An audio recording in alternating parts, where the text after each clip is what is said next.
आज नजर डालते हैं यूनाइटेड नेशंस के उस हीटेड मोमेंट पर जिसने ग्लोबल पॉलिटिक्स को हिला दिया। इजराइल के डोहा एयर स्ट्राइक के बाद इंडिया और इजराइल ने पाकिस्तान को सीधी चुनौती दी। सिक्योरिटी काउंसिल की कड़ी कॉन्डमनेशन के बीच डिबेट टेररिज्म, डबल स्टैंडर्ड्स और शिफ्टिंग अलायंसेस पर पहुंची।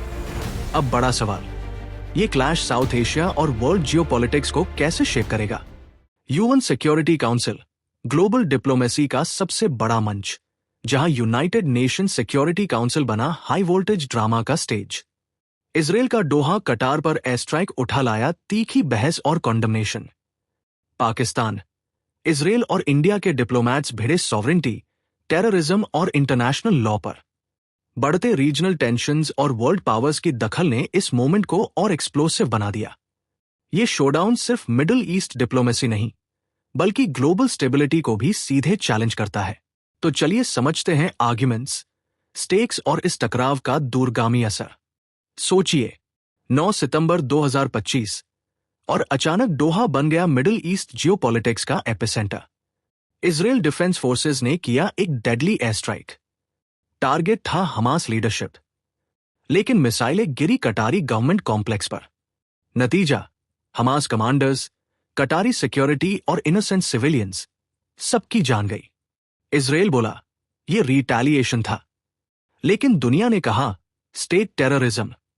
यूथ्स ने साफ किनारा कर लिया, और कटार, उसने इसे बिट्रेयल कहा। अब बारी थी यूएन सिक्योरिटी काउंसिल की। इमरजेंसी सेशन बुलाया गया। हर तरफ कॉन्डमनेशन की आवाज, सवाल सॉवरेंटी, टेररिज्म और इंटरनेशनल लॉ पर। यह स्ट्राइक सिर्फ एक मिलिट्री ऑपरेशन नहीं, बल्कि एक टर्निंग पॉइंट है, जिसने सीज फायर टॉक्स तोड़ डाले, अलायंसेस हिला दिए और ग्लोबल डिप्लोमेसी की जड़ें हिला दी। यूएन सिक्योरिटी काउंसिल जहां यूजुअली होती है एंडलेस डिबेट, वहां इस बार सुनाई दी एक रेयर यूनानिमस आवाज। ऑल 15 मेंबर्स, यहां तक कि यूएस जैसे इजराइल के पुराने एलाइज, सबने मिलकर कहा डोहा एयर स्ट्राइक अनएक्सेप्टेबल है। कटार की सॉवरेंटी पर पूरा सपोर्ट, और इजराइल की स्ट्राइक इंटरनेशनल लॉ की सीधी वायलेशन। इमरजेंसी सेशन में गूंजी अर्जेंट अपील्स, रिस्ट्रेंट, डिप्लोमेसी और शांति की। यूएन के टॉप ऑफिशियल ने इसे कहा अलार्मिंग एस्केलेशन, और कटार के प्राइम मिनिस्टर खुद काउंसिल में पहुंचे, वार्निंग देते हुए कि इजराइल के एक्शंस अब बिल्कुल अनप्रेडिक्टेबल हो गए हैं। अरब वर्ल्ड से लेकर यूरोप तक सबने कहा पीस ही रास्ता है, लेकिन सबसे तेज आवाज आई पाकिस्तान से। टेम्पररी मेंबर होते हुए भी उन्होंने कहा यह स्ट्राइक है इजराइल के systematic disregard for international law का सबूत, और उठाई मांग सैंक्शंस तक की। यह सिर्फ कॉन्डमनेशन नहीं था, यह सिग्नल था शिफ्टिंग डायनामिक्स का। सॉवरेंटी, सिक्योरिटी और अकाउंटेबिलिटी अब यूनाइटेड नेशंस में नए सिरे से डिफाइन हो रहे हैं। यूएन सिक्योरिटी काउंसिल में कंडमनेशन के बाद इजराइल ने दिया जोरदार जवाब। एनवॉय डैनी दानो ने साफ कहा टेररिस्ट्स के लिए कोई सैंक्चुरी नहीं, ना गाजा, ना तेहरान, ना डोहा। एयर स्ट्राइक को उन्होंने बताया हमास लीडर्स के खिलाफ जरूरी रिटेलिएशन, जिन्होंने इजरायली सिविलियंस को निशाना बनाया था। पाकिस्तान ने जब बीच में टोका, इजराइल ने पलटवार किया। कहा पाकिस्तान खुद है स्टेट स्पॉन्सर ऑफ टेररिज्म, और यहीं से शुरू हुआ सीधा टकराव। इजराइल ने दिलाई याद यूथ्स का वो ऑपरेशन जिसने ओसामा बिन लादेन को पाकिस्तान में ढेर किया था। बोला जब यूएस के क्रॉस बॉर्डर स्ट्राइक्स को मिली इंटरनेशनल बैकिंग, तो इजराइल की एक्शन पर डबल स्टैंडर्ड्स क्यों? ये स्पीच सिर्फ एक डिफेंस नहीं था, ये मैसेज था। इजराइल दुनिया को दिखा रहा था कि वो क्रिटिक्स से भिड़ने को तैयार है, और ग्लोबल फाइट अगेंस्ट टेररिज्म में पीछे हटने वाला नहीं। सोचिए, जब यूनाइटेड स्टेट्स ऑफ अमेरिका करता है काउंटर टेररिज्म ऑपरेशंस, जैसे 2011 में पाकिस्तान में बिन लादेन रेड, तो दुनिया उसे कहती है लेजिटिमेट एक्शन, सिविलियन कैजुअलिटीज हो या ह्यूमैनिटेरियन कंसर्न्स। फिर भी इंटरनेशनल कम्युनिटी इसे मान लेती है काउंटर टेररिज्म का हिस्सा। और याद रखिए, यूथ्स तो इजराइल को देता है billions in military add, weapons और टेक्नोलॉजी, ताकि उसका एज बना रहे। लेकिन वही काम जब इजराइल करता है, जैसे 2025 का डोहा एयर स्ट्राइक, तो ग्लोबल बैकलैश कहीं ज्यादा होता है। एलाइज तक कंडमनेशन में शामिल हो जाते हैं। वजह सिविलियन इम्पैक्ट और मिडिल ईस्ट की रीजनल कॉम्प्लेक्सिटीज। इजराइल का सवाल साफ है, डबल स्टैंडर्ड्स क्यों? वही टैक्टिकल ऑब्जेक्टिव्स, जब यूथ्स पूरा करे तो एक्सेप्टेबल और जब इजराइल करे तो इलीगल।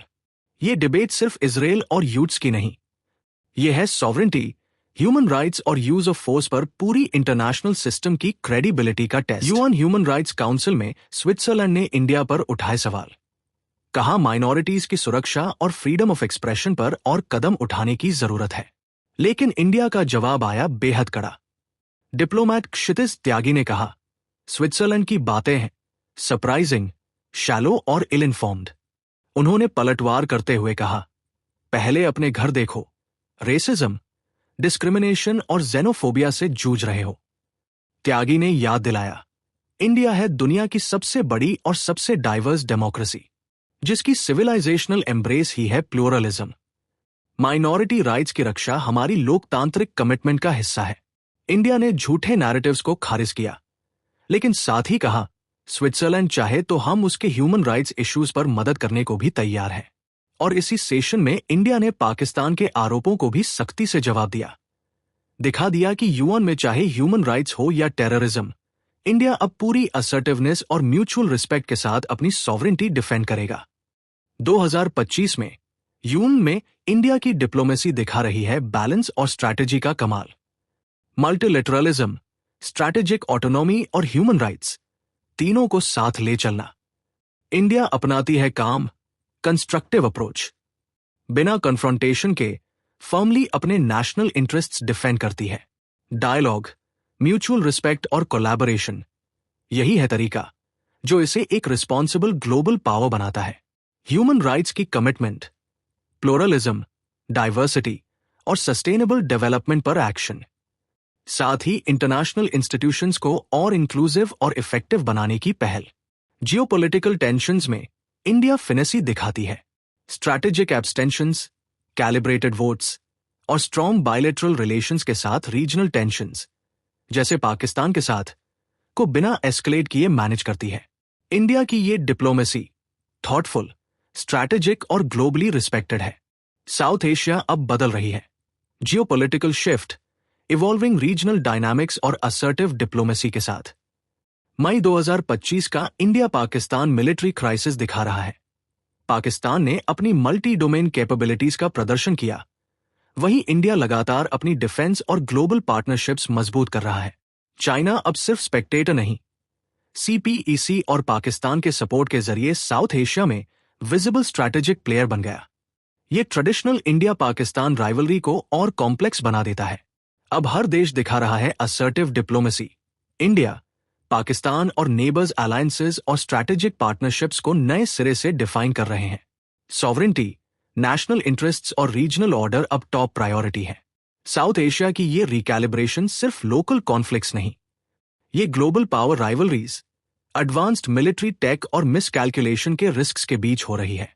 रीजनल सिक्योरिटी और डिप्लोमेसी अब नई चुनौती के सामने है और हर एक्टर को बैलेंस बनाकर चलना होगा।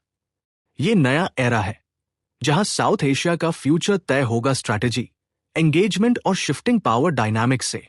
सोचिए, वो देशों पर जो आरोपी हैं स्पॉन्सरिंग टेररिज्म, जैसे पाकिस्तान, उन पर बढ़ रहा है इंटरनेशनल स्क्रूटनी और आइसोलेशन।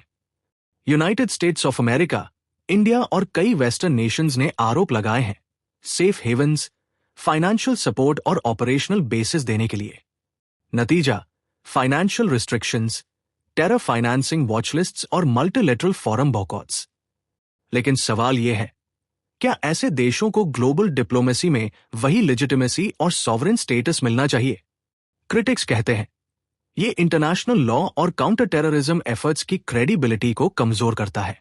दूसरी ओर कुछ कहते हैं ओवर आइसोलेशन उन्हें और रोग बिहेवियर की तरफ धकेल सकता है। सॉवरेन इक्वालिटी और एथिकल लेजिटिमेसी के बीच ये टेंशन शेपिंग कर रही है यूएन और ग्लोबल फोरम्स की डिप्लोमैटिक डिस्कोर्स। टेररिज्म एक्यूजेशंस सिर्फ कॉन्फ्लिक्ट्स नहीं लाते, ये इंटरनेशनल गवर्नेंस की लिमिट्स दिखाते हैं और रिफॉर्म्स की जरूरत बताते हैं ताकि अकाउंटेबिलिटी, जस्टिस और पीस बैलेंस में रहे।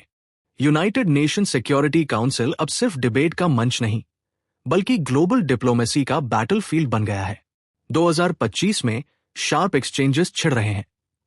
इजराइल मास कॉन्फ्लिक्ट, यूक्रेन वॉर और साउथ एशिया की regional tensions, emergency sessions, vetoes और स्ट्रैटेजिक मैनूवर्स सब दिखा रहे हैं मेजर पावर्स के बीच डीप डिविजन्स। मुख्य मुद्दे: sovereignty violations, state sponsored terrorism, humanitarian crisis और मिलिट्री एक्शंस की लेजिटिमेसी। इजराइल का डोहा एयर स्ट्राइक और सब्सिक्वेंट काउंसिल डिबेट्स ये दिखा रहे हैं कि नेशनल सिक्योरिटी और इंटरनेशनल लॉ को बैलेंस करना कितना मुश्किल है। लेकिन इससे भी बड़ा चैलेंज है, पर्सिस्टेंट राइवलरीज और पोलराइजेशन ग्लोबल गवर्नेंस को कमजोर कर रहे हैं। यूएन की क्रेडिबिलिटी पर सवाल, वीटो डिस्प्यूट्स और इनएफिशिएंसीज सब मिलकर थ्रेटन कर रहे हैं वर्ल्ड वाइड स्टेबिलिटी। रिफॉर्म्स की कॉल्स हैं, लेकिन प्रोग्रेस धीमी और कॉम्प्लेक्स जियोपॉलिटिकल कैलकुलेशंस के बीच फंसी हुई है। तो बात खत्म करते हैं। यूएन में हाल की कॉन्फ्रंटेशंस ने दिखाया दो अलग लेकिन complementary models of diplomacy. Israel की असर्टिव डिप्लोमेसी, रोबस्ट, अनअपोलोजेटिक और मिलिट्री प्रिसिशन के साथ डोहा एयर स्ट्राइक और यूएन में फोर्सफुल रिबटल दिखाते हैं कि इजराइल क्रिटिक्स से सीधे टकराने को तैयार है। यूएस काउंटर टेररिज्म प्रेसिडेंट्स का लेवरेज, नो टॉलरेंस पॉलिसी और गल्फ स्टेट्स के साथ डिप्लोमैटिक टाइज सब मिलकर रीजनल सिक्योरिटी डायनामिक्स रीशेप कर रहे हैं। इंडिया की बैलेंस्ड अप्रोच, काम, मेजर्ड और कोलिशन बिल्डिंग फोकस्ड, क्रिटिसिज्म का जवाब देते हुए डायलॉग, म्यूचुअल रिस्पेक्ट और कंस्ट्रक्टिव डिस्कोर्स पर एम्फेसिस, कॉम्प्लेक्स रीजनल डिस्प्यूट्स में कैलिब्रेटेड न्यूट्रलिटी और वेस्ट एशिया में हेजिंग स्ट्रैटेजी।